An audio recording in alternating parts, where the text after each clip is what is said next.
David, where have these protests been happening? Well, Joe, good morning. They've been happening around America in various pockets, particularly today. The biggest protests, which I'd have to say were fairly small, were in Austin, Texas and Annapolis, Maryland. The one in Texas featured several dozen people on the lawns of the state legislature calling for Anthony Fauci, the top infectious disease expert, advising the Trump administration to be fired. They don't believe that his recommendations for pretty much a nationwide lockdown are appropriate, and they want the economy to restart once again. In Annapolis, it was more of a drive-by style protest where dozens of people in cars tried to cause gridlock in the centre of the city there, and demanding that the restrictions that are in place be a bit more nuanced, that they be on a county by county or region by region basis, that they feel like they are all being punished for high infection rates just in pockets of the state.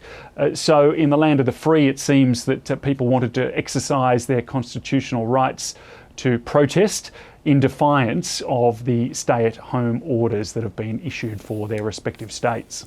David, there's been a bit of division between federal authorities and state authorities in the United States. What's been the response to these protests from states? Well, they've largely ignored them. They have pretty much stayed on their path of keeping those restrictions in place. The protesters themselves were not arrested or moved on. They were allowed to do what they were doing. But for example, in the state of Texas, perhaps preempting the protest that took place today, the governor there did start to make some announcements on some very early easing of the restrictions, allowing some more businesses to open with curbside customer service and the like. But really, New York remains the epicenter, and there have not been any protests. The governor, Andrew Cuomo, is hopeful that things are continuing to improve, although there are still a horrific number of deaths, more than 500 deaths in the last 24 hours. But he does say that he believes that New York is past the plateau now and now declining in terms of the number of new infections that are happening. Have a look. I think the president leaving it to the states was not just right and legal and constitutional. I think he's right that it's different in different places. Look, when we look at this state and we talk about reopening, we're going to talk about different strategies in different parts of the state because the numbers dictate the strategy, and you have different numbers in different parts of the state.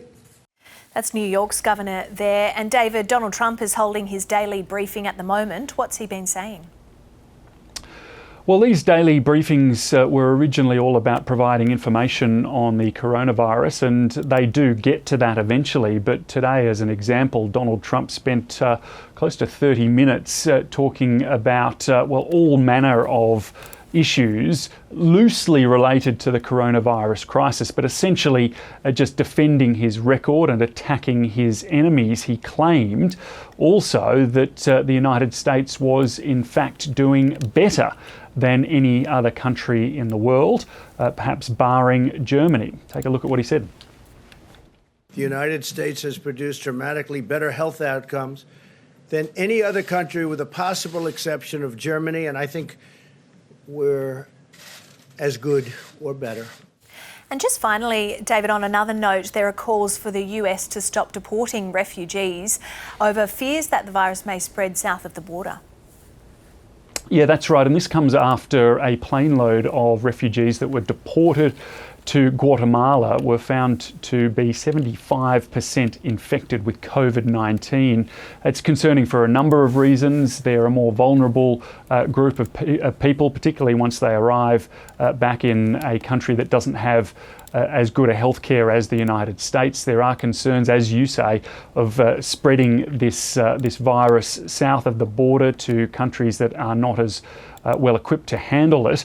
The health minister of Guatemala, for example, said that the United States was considered to be the Wuhan of the Americas because there are so many infections there. But it also is somewhat worrying for what's happening in the detention facilities in the United States if one plane load of migrants had such a high infection rate.